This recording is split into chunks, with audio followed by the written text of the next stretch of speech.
Hello बच्चों, आज हम करेंगे प्रोबेबिलिटी की end of chapter exercise part 2। So part 1 में हमने क्वेश्चन नंबर 8 तक कर लिए थे, तो we are going to start question number 9 today. So what is in question number 9? It says a game of chance consist of spinning an arrow. एक arrow दिया हुआ जिसको घुमाना है और जिसमें 1 2 3 4 7 8 तक के नंबर आ सकते हैं। So what is the probability that it will point at A? So सबसे पहले part 1 what we are going to do is we are writing sample space.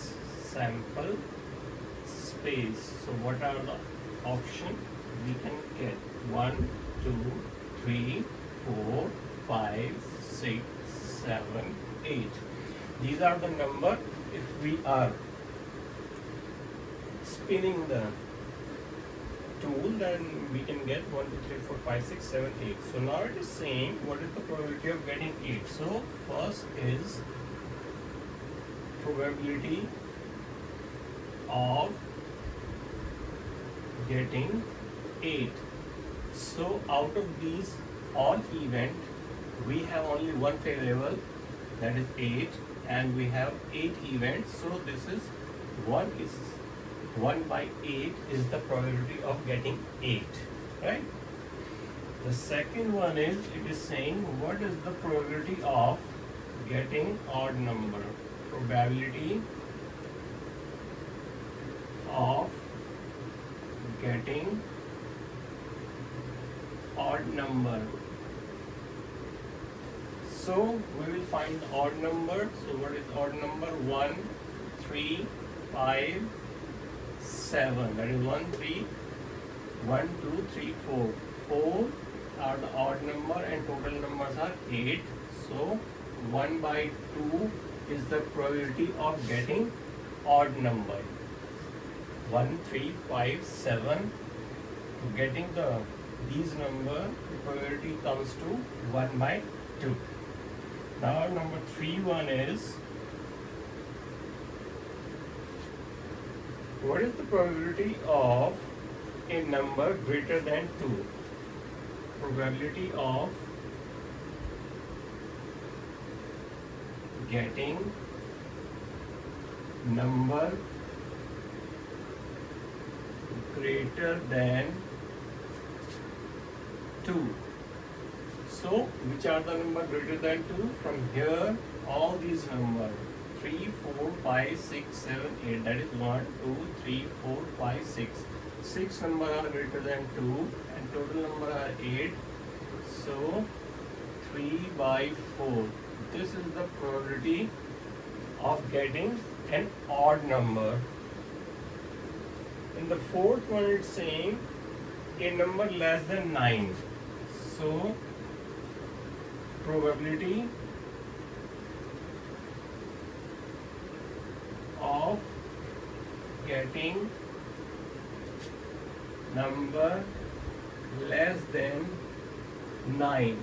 So less than 9, you can see that all the numbers are less than 8. So out of 8 we can get 8 numbers, because this is less than 9, this is also less than 9, this is also less than 9. Any number would be the success. So total number in our favor 8, and total event which can comes out 8. So this is 1. So this is the probability of getting number less than 9. That is, we are certain that wherever that wheel stops, the number will be in our favor, because 1 to 8 all are less than 9. Then the last one is fifth part, probability of getting a multiple of 3. Multiple of 3 मतलब ऐसा number जो कि 3 का multiple हो। तो कौन कौन सा हो सकता है वो? 3 and 6. Only 2 numbers are there and we have total number 8. So 1 by 4 is the probability of getting a multiple of 3. So this is question number 9. We will move to question number 10.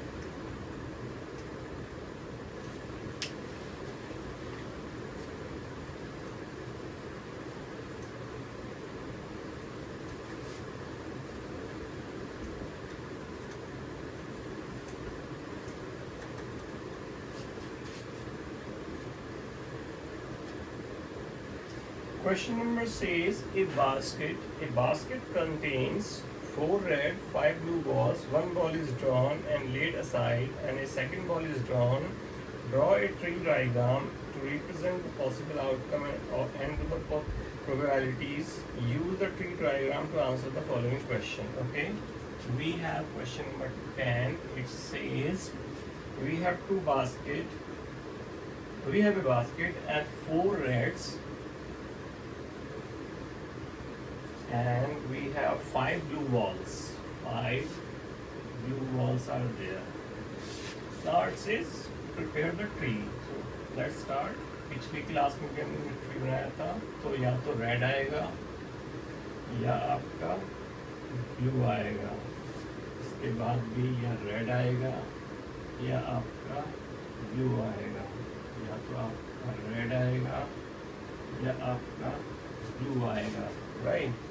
Now on the basis of this diagram, what you have to do is, first question it says, question number 10 part 1, what is the probability of drawing a red ball and then a blue ball? पहले तो आपकी red ball आए और फिर उसके बाद आपकी blue ball आए, राइट? तो हमने प्रोबेबिलिटी लेनी है. So probability of red ball, पहले हमारे रेड बॉल की प्रोबेबिलिटी क्या होगी? We have 4 red and 5 blue, so 4 red out of 9, ये तो हमारी रेड बॉल की प्रोबेबिलिटी हो जाएगी. और उसके बाद ये कहते हैं देन ए ब्लू बॉल, यानी कि प्रोबेबिलिटी ऑफ ब्लू बॉल. और दूसरी एक चीज इसमें ध्यान रखिएगा, क्वेश्चन में पहले ही बोला गया है one ball is drawn and laid aside, यानी कि वापस नहीं रखी गई है. तो अगर हम मान लेते हैं कि रेड बॉल आ गई है 4/9, दैट मीन्स एक बॉल कम हो गई है, ठीक है, यानी कि 9 में से 8 रह गई है, तो हमारी 5 ब्लू बॉल में से कोई भी आ सकती है, लेकिन वो 8 में से आएगा. तो प्रोबेबिलिटी, टोटल प्रोबेबिलिटी कितनी हो जाएगी? एक रेड बॉल और एक ब्लू बॉल की 4/9 मल्टीप्लाई बाई 5/8, दैट इज 20/72. और हम इसे अगर सॉल्व करेंगे 10 5 18. So this is the probability of getting a red ball first and then getting a blue ball.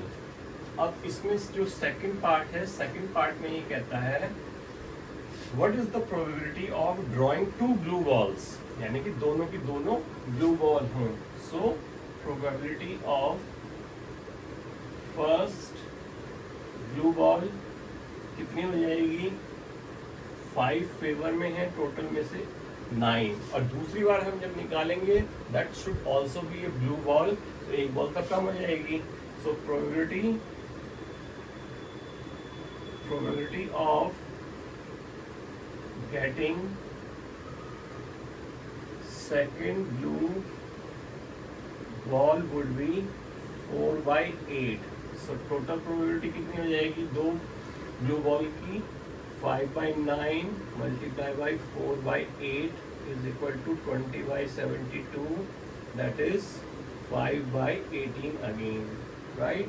So this is your probability of getting 2 blue balls. First वाले में पूछा था एक रेड बॉल और एक ब्लू बॉल की probability क्या होगी, एंड सेकंड में पूछा है कि दोनों ही अगर ब्लू बॉल हो तो उसकी प्रोबेबिलिटी क्या आएगी, right? So both are the same, 5/18, 5/18. The next one is bit of subjective question rather than to solve it.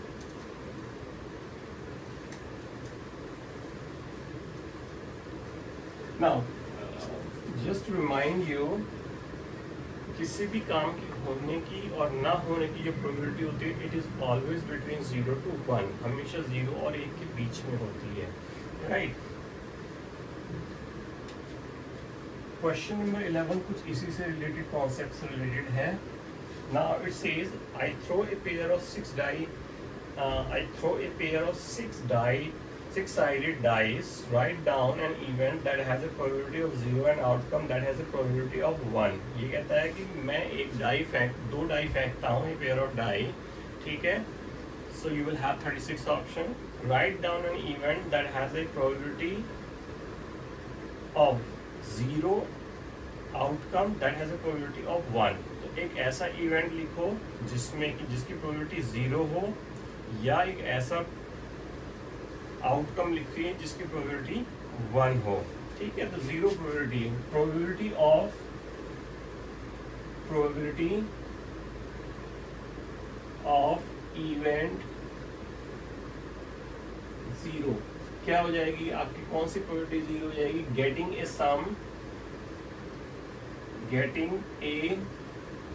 Some of 1। क्योंकि अगर आप 2 डाई फेंकेंगे तो कम से कम 1 या 1 तो आएगा ही। ऐसे ही आपका मैक्सिमम जो होगा 6 और 6 दोनों में आ सकता है। तो कम से कम अगर एक आएगा, एक भी आएगा दोनों डाई में, तो कम से कम 2 तो आएगा ही आएगा। तो एक तो आ ही नहीं सकता, तो इसकी प्रोबेबिलिटी क्या हो जाएगी, 0 हो जाएगी। So getting a sum in the both die we will have a probability 0। Similarly it says probability of और इक्वल टू 1। ऐसा कौन सा इवेंट हो सकता है जिसकी प्रोबेबिलिटी जो कि है हमारी 1 होगी। तो टोटल ऑफ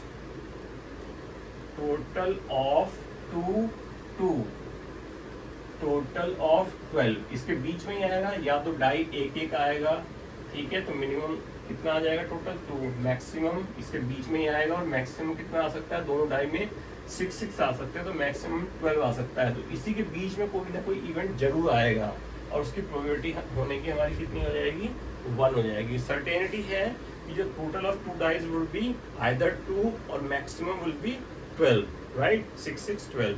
सो वो सर्टेनिटी है। So probability of that particular event will be 1, और हमारा टोटल जो है 1 से ज़्यादा और 12 से ऊपर नहीं हो सकता, तो उसकी प्रोबेबिलिटी क्या है, 0 है।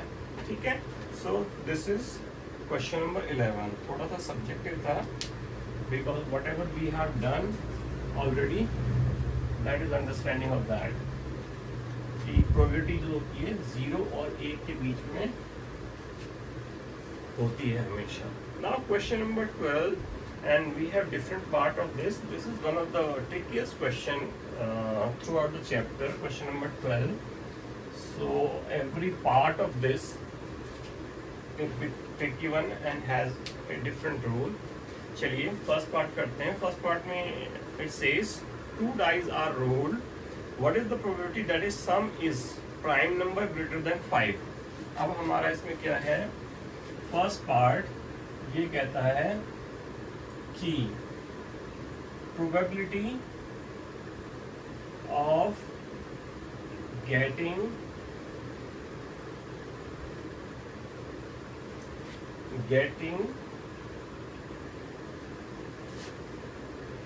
a sum of prime and that is greater than 5, that is greater than 5। ठीक है, तो कितनी हो जाएगी हमारी, देखिए सबसे पहले हमारे टोटल जो जब whenever we are throwing the 2 dice together we will have the 36, total event would be 36। now what are the favorable, जो हमारे फेवरेबल होंगे वो कौन कौन से हो सकते हैं, ठीक है, 5 से ज़्यादा तो हमारा फर्स्ट डाई में 1 आया, सेकंड में हमारा लेट्स से 5 के बाद प्राइम नंबर कौन सा होता है 7, तो ये आ जाएगा 6, राइट, या 6 और 1 आ सकता है, तो 7 हो जाएगा। ठीक है, 7 के बाद हमारा 8 नहीं होता, 9 नहीं होता, 10 नहीं होता, 11 होता है। ठीक है, 11 कैसे हो सकता है हमारा, 11 हो सकता है हमारा 5 और 6 और 5, ये हो जाएगा। ठीक है, और हमारे जो 7 हमने ये लिखा था 1661, हमारा जो 7 हो सकता है वो हो सकता है 3 और 4 और 3। ये हमारे ऑप्शन हो सकते हैं प्राइम नंबर के, यानी कि सम होगा, प्राइम नंबर होगा लेकिन 5 से बड़ा होगा। तो 1 2 3 4 5 6 options are favourable to us. So this is 6, total number 36। सो इसे सॉल्व करेंगे तो 1/6 is the probability of getting a prime sum but greater than 5 से ज़्यादा का टोटल होगा प्राइम सम का, तो हमारे पास जो प्रोबेबिलिटी होगी वो 1/6 होगी। This is question number 12 part 1। अब क्वेश्चन नंबर 12 का पार्ट 2 आता है, ठीक है। इसमें थोड़े से अलग अलग हैं, सारे सबके रूल्स भी अलग अलग होंगे आपके, and bit tricky. You can note it down for the future reference.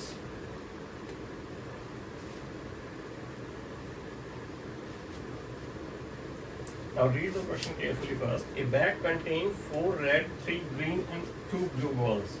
So 4 are red, we have 3 green and we have 2 blue balls. चलिए जी, ये हमारी ब्लू बॉल का टोटल है, that comes to 4, 3, 7 to 9. 9 is the total. 2 balls are drawn without replacement. Without replacement मतलब एक ball निकालेंगे और उसको फिर वापस रख देंगे, देन सेकंड निकालेंगे। विदाउट रिप्लेसमेंट, सॉरी, एक बॉल निकालेंगे और उसे वापस नहीं रखेंगे और दूसरी बॉल निकालेंगे। What is the probability that both are the different colours? क्या प्रोबेबिलिटी होगी कि दोनों जो है डिफरेंट कलर की होंगी? हमको इसमें क्या निकालना है? हमें इसमें निकालना है कि भाई जो हमारी प्रोबेबिलिटी है, ठीक है, प्रोबेबिलिटी है हमारी, हम डिफरेंट कलर के निकालेंगे। हमने एक निकाला, ठीक है, इसको वापस नहीं रखा और उसके बाद हमने क्या किया, दूसरी बॉल निकाली। तो दूसरी बॉल जब हम निकालेंगे तो क्या प्रोबेबिलिटी है कि वो दोनों जो होंगी डिफरेंट कलर की होंगी। तो सबसे पहले हम निकालेंगे कि हमारे पास 2 बॉल निकालने के ऑप्शन कितने सारे हैं। सो यहाँ पे एक फॉर्मूला आप नोट कीजिए, ठीक है, CNR, ठीक है, ये फैक्टोरियल का होता है बेसिकली। यहाँ पे होता है n minus r and r, right? So we have total ways to draw the ball. हमारे पास कितनी बॉल हैं? 9 बॉल हैं, 9 फैक्टोरियल, 9 माइनस हमें कितनी निकालनी है? 2, यानी कि r कितनी हो गई? 2 and r again 2, n minus r and r 2 factorial, ठीक है। तो यहाँ पे आ जाएगा 9, 8 मल्टीप्लाई और 7, और ये हो जाएगा 7 और ये हो जाएगा 2 मल्टीप्लाई बाई 1, ये कैंसिल हो गया। तो आपका कितना आ गया? 72 divided by 2 is equal to 36। हमारे पास टोटल वेज हैं 36। Now we have to find out. अब इसमें बोला कि डिफरेंट कलर की हो, तो एक तरीका होता है कि हम डिफरेंट कलर की प्रोबेबिलिटी निकाल लें और उसको ऐड कर लें, और दूसरा हमारा तरीका क्या होता है, इसका अपोजिट होता है कि हम क्या करें, एक ही कलर का, या तो डिफरेंट कलर आएगा या एक ही कलर का आएगा। तो हम पहले क्या करेंगे, एक ही कलर का आएगा उसको माइनस कर देंगे, ठीक है। तो पहले हम क्या करेंगे, गेटिंग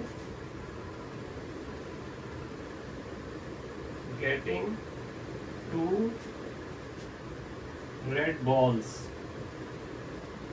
दोनों रेड बॉल हो उसकी प्रोबेबिलिटी क्या होगी? तो पहले की प्रोबेबिलिटी क्या होगी? 4/9, 4 रेड है, मल्टीप्लाइड बाई,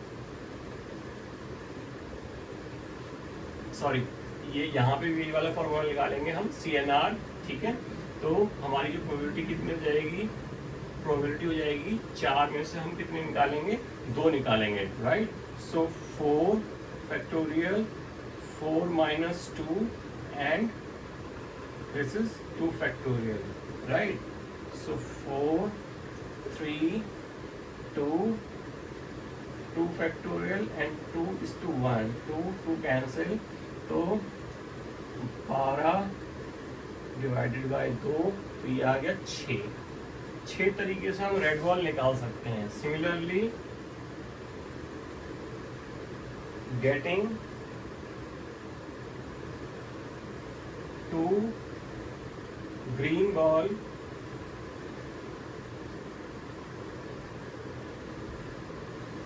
ये कितनी है?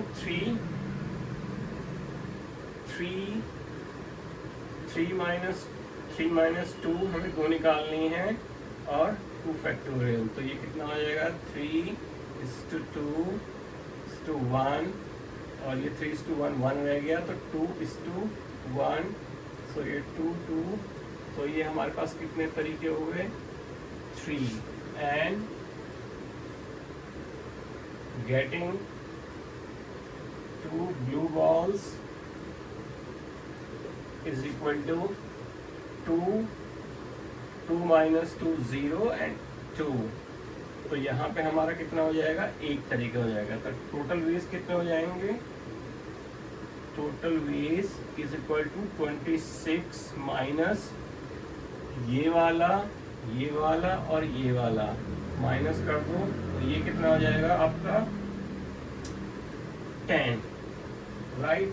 तो हमारे पास कितने आ गए 16 तरीके हमारे पास आ गए जिससे कि हम एक ही कलर की बॉल निकाल सकते हैं। बट हमें क्या करना है, हमें तो निकालना है सॉरी यहाँ पे जो है 6 टोटल जो आएगा, टोटल आएगा आपका 10। देन ways to get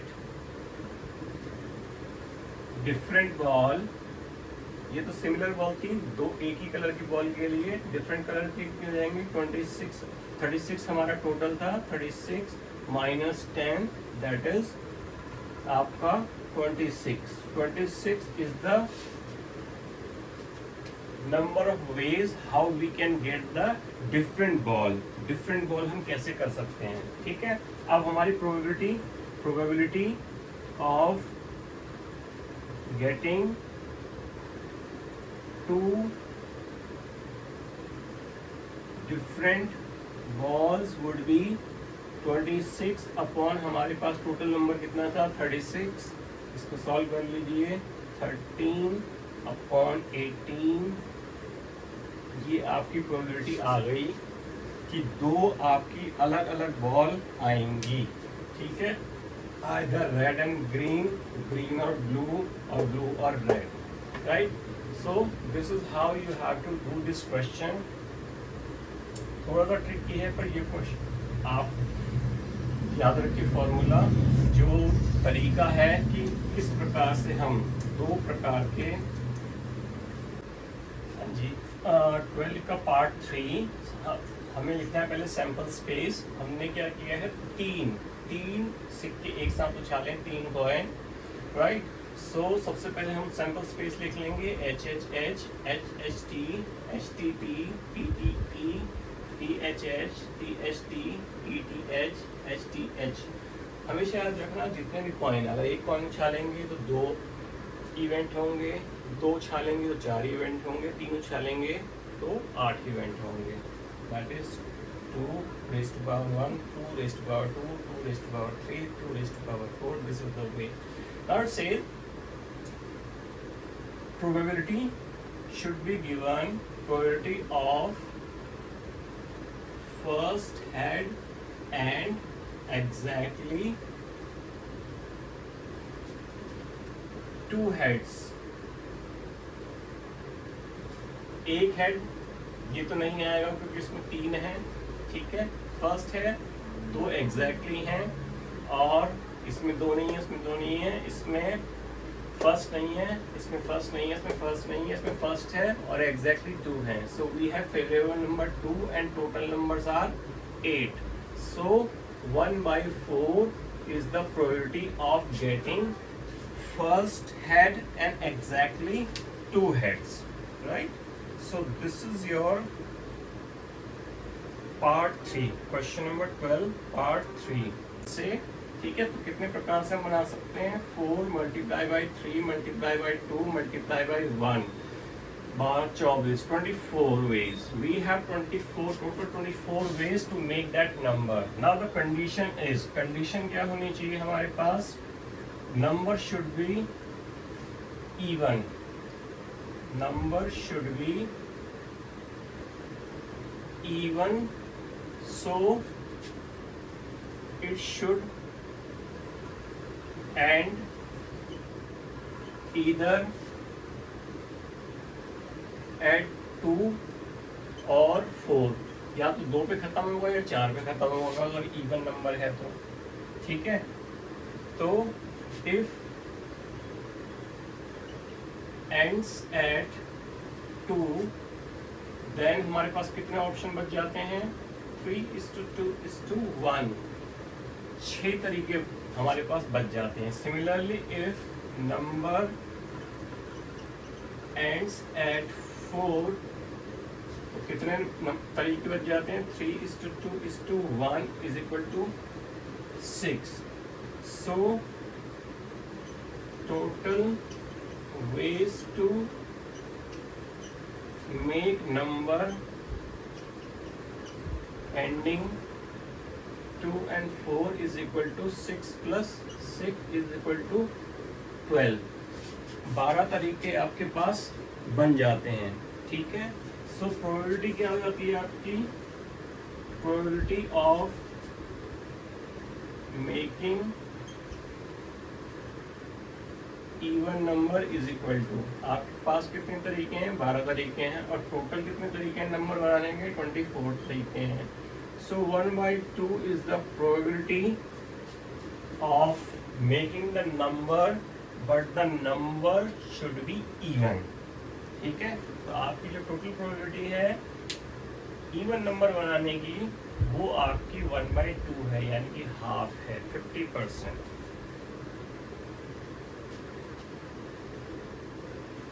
चलिए, इसी प्रकार से इसका 5th पार्ट है। This is the trickiest one in the whole chapter, I would say. थोड़ा सा कॉम्प्लिकेटेड है, and that is also, this question is available only those people who are trying to do the advance math. ये जो आपने देखे होंगे star से लगे हुए हैं, this is only for the people who want to do the practice for advance question, right. चलिए जी, अब इसमें क्या कहते हैं? Student takes a multiple choice test paper with 3 question, each question having 4 option with only 1 correct answer. आपके 3 question हैं, उनके 4 ऑप्शन, आपने देखा होगा ना ऑब्जेक्टिव टाइप क्वेश्चन होते हैं, तो उनके 4 जो ऑप्शन अवेलेबल होते हैं, राइट। सो वो इनके हैं। तो ये बोलता है कि what is the probability that the student guesses and gets exactly 2 correct answer, मतलब 3 में से उसके 2 आंसर सही होने चाहिए। चलिए जी, 5th part. So total number of veg कितने हो जाएंगे? 4। पहले क्वेश्चन में कितने हैं? 4, दूसरे में 4, तीसरे में 4, यानी कि 64। 64 is the total way you can do the question. किसी भी ए को सिलेक्ट कर सकते हो, बी को सिलेक्ट कर सकते हो, सी को सिलेक्ट कर सकते हो। तो क्वेश्चन आपके कितने हैं? ऑप्शन कितने हैं?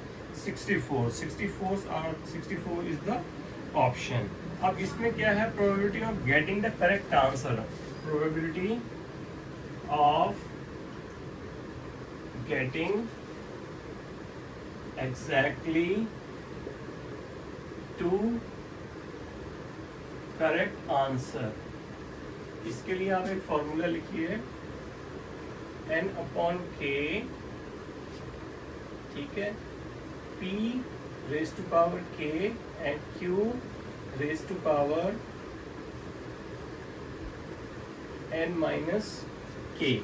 ये आपका फॉर्मूला है, ठीक है। जहां पे आपको कभी भी अगर आपको डिफरेंट टाइप ऑफ ऑप्शंस दिए होते हैं जिसमें से आपको सिलेक्ट करना होता है। अब यहाँ पे नंबर क्या है? n क्या है? यहाँ पे n का मतलब होता है जो टोटल नंबर ऑफ आपको दिए हुए हैं ऑप्शन, यानी कि आपके 3 क्वेश्चन हैं, ठीक है। सो 3, 2, 1 ये आपके 3 आयोटा होता है, ठीक है। और k का मतलब क्या है? k का मतलब है कितने सही होने चाहिए। so 2:1, right, this is one thing. p का मतलब होता है probability of happening that event. तो probability of happening that event कितना हो सकता है? 1/4, क्योंकि एक क्वेश्चन में 4 ऑप्शन अवेलेबल है आपके पास, तो सही कितना हो सकता है? एक ही सही हो सकता है। तो 1/4, ठीक है, आपकी प्रोबेबिलिटी है। और प्रोबेबिलिटी कितनी है? 1/4। आपका जो क्वेश्चन है 1/4 है, और इसकी प्रोबेबिलिटी कितनी है? और होने कितने चाहिए आपके? 2 सही होने चाहिए। अब P तो है हैपनिंग ऑफ इवेंट और Q है नॉन हैपनिंग ऑफ इवेंट। अगर 1/3 आपका हैपनिंग ऑफ इवेंट है तो आपका नॉन हैपनिंग ऑफ इवेंट कितना हो जाएगा? Obviously 1 - 1/4 is equal to 3/4। और इसमें आपका कितना हो जाएगा? टोटल नंबर ऑफ क्वेश्चन कितने हैं? 3 माइनस आपका 2 सही होने चाहिए। तो यहाँ पे 2 से 2 गया तो आपका 3 रह गया, ठीक है। मल्टीप्लाई बाय 1/4 का whole square that is 1/16 multiplied by ये 3/4 रह जाएगा, क्योंकि 3 - 2 इज इक्वल टू 1, तो ओनली 3/4। अब इसको सॉल्व कर लीजिए। 3 3 3 9 and 16 64। So this is your probability of getting the correct answer। तो इसको मैं आपको एक बार और रिवाइज करवा रहा हूँ, ठीक है। Total number of ways to getting the correct answer 4 multiplied by 4 multiplied by 4 is 64 and getting the exactly 2 correct answer out of 3 question you have and you need to have the 2 correct answer। But this is n by k, p raised to power k and q n minus k।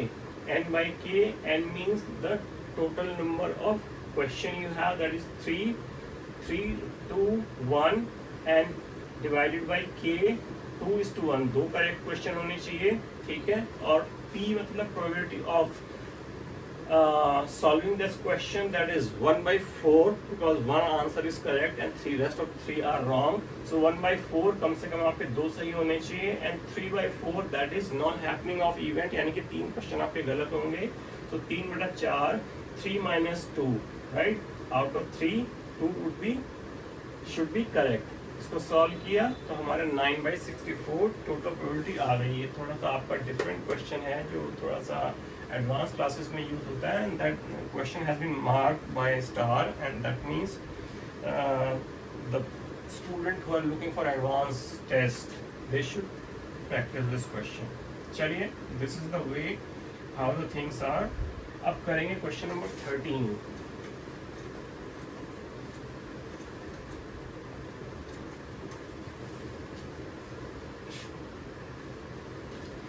Question number 13 में भी हमारे different balls दी हुई हैं, 4 balls. अच्छा, इसमें number दिए हुए हैं, 4 बॉल्स आर नंबर 1 2 3 4 5। सो हमें क्या करना? Record a sample space using tree diagram for the following experiments. अब आपको क्या करना है? पहले ट्री डायग्राम बनाना है। फर्स्ट पहले कैसे करना है? A ball is drawn and the other number, हर बॉल पे नंबर लिखा है 1 2 3 4 right. A ball is drawn, एक बॉल निकाली जाती है, नंबर इज रिकॉर्डेड और नंबर रिकॉर्ड कर लिया जाता है। जैसे थर्ड बॉल निकाली तो आप नंबर नोट कर लोगे 3rd। Then the ball is return और बॉल को वापस रख दिया जाता है and then second ball is drawn. चलिए जी, इसका आपको डायग्राम बनाना है तो स्टार्ट करते हैं, ठीक है। पहले आप क्या करेंगे? 1 2 3 4 कोई भी बॉल निकाल सकते हैं। बॉल आपने निकाली, नोट करी और वापस रख दी। उसके बाद आपके पास कितने ऑप्शन हैं? फिर वही 1 2 3 4 और यहाँ पे कितने हो जाएंगे? 1 2 3 and 4। अगर तीसरी बॉल आती है तो उसके बाद नोट करने के बाद 1 2 3 4 और फिर इसके बाद 1 2 3 4 आपके ये ट्री बन जाएगा। सिमिलरली आपका जो सेकंड पार्ट है, सेकंड पार्ट में कहता है ball is drawn and recorded without replacing. इसमें क्या करते हैं? हम बॉल को निकालते हैं, नोट करते हैं और वापस नहीं रखते हैं। तो उसका ट्री डायग्राम कैसे बनेगा? स्टार्ट करेंगे, ठीक है। 4 बॉल है, 1 2 3 4। मान लो 1 ही आ गई तो आपके पास कितनी बॉल रह जाएंगी? 3 रह जाएंगी। 2 3 4 2 आ गई तो आपके पास 2 नहीं बचेगी। 1 3 4 बचेगी। 3 आ गई तो आपके पास 3 नहीं बचेगी। 1 2 4 और 4 निकल गई तो आपके पास 4 नहीं बचेगी। 1 2 और 3 बचेगी। So this is the tree diagram for this, ठीक है। सेकंड पार्ट में। थर्ड में कहता है what are the size of these 2 samples. Third में आपको बताना है विदाउट रिप्लेसमेंट। विदाउट रिप्लेसमेंट हमने पहला वाला क्या किया था? Without replacement. बॉल को हमने उठाया नोट किया और वापस रख दिया। तो 1 2 3 4 5 6 7 8 9 10 11 12 13 14 15 16 है, ठीक है। और विद रिप्लेसमेंट,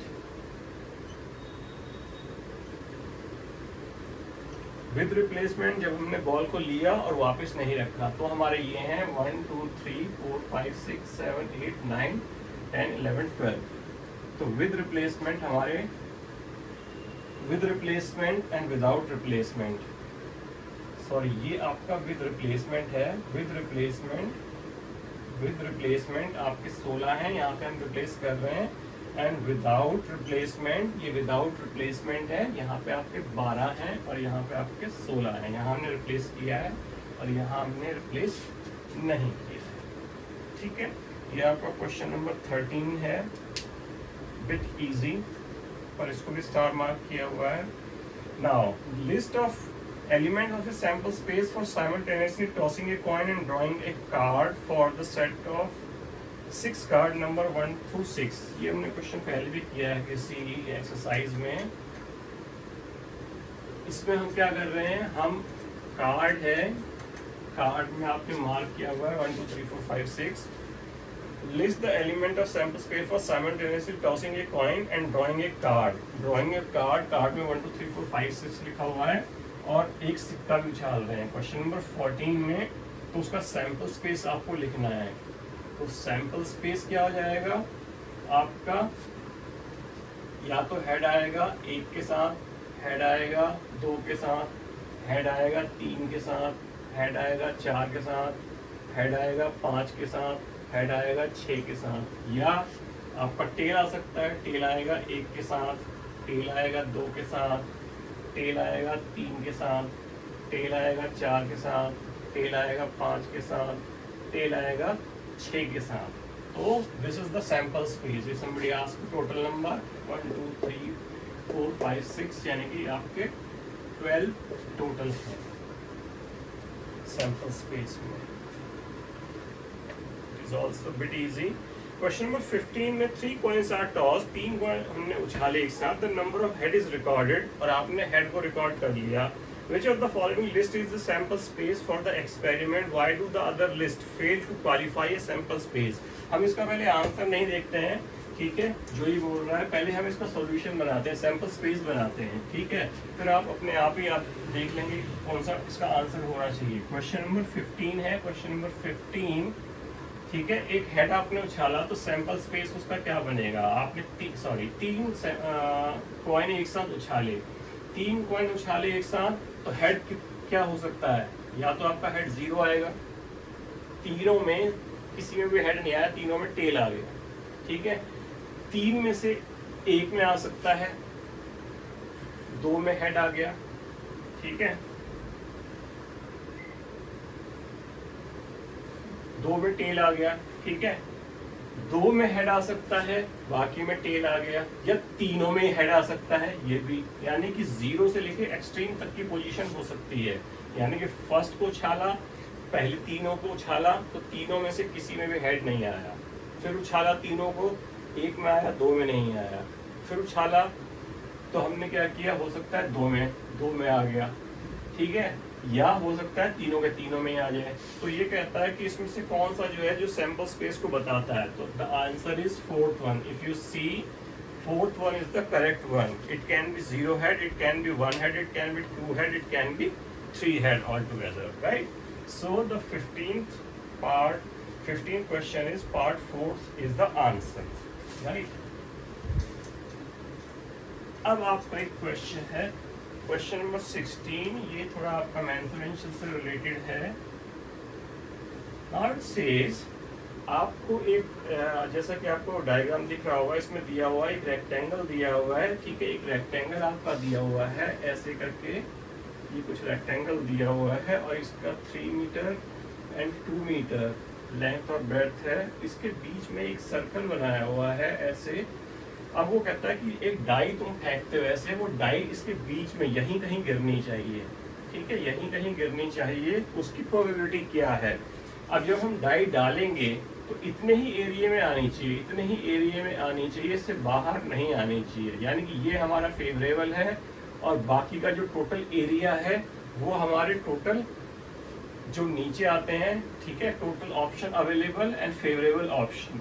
तो हम पहले फेवरेबल ऑप्शन निकालते हैं, तो एरिया ऑफ सर्कल निकाल लेते हैं पहले। एरिया ऑफ सर्कल, आपका एरिया ऑफ सर्कल का फॉर्मूला आपको पता है, पाई आर स्क्वायर। यहाँ पे पाई को पाई लिख लेते हैं, और आपका जो डायमीटर दिया हुआ सर्कल का वो दिया हुआ है 1, तो आपका जो आर हो गई 0.5 स्क्वायर और पाई 0.25, ठीक है। ये हमारा एरिया ऑफ सर्कल हो गया। अब area of rectangle, you know that L is to B और is equal to 3:2, ये हो गया 6, ये आ गया।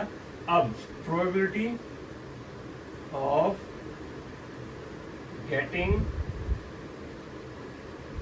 die in सर्कल में ही आनी चाहिए, तो फेवरेबल पोर्शन कितना है, ये यानी कि 0.25 पाई डिवाइडेड बाय टोटल एरिया, ये सारा का सारा हमारा टोटल एरिया है 6, ठीक है। अब 0.25 को पॉइंट हटाने के लिए यहाँ पे 2 0 लगा लीजिए, ठीक है।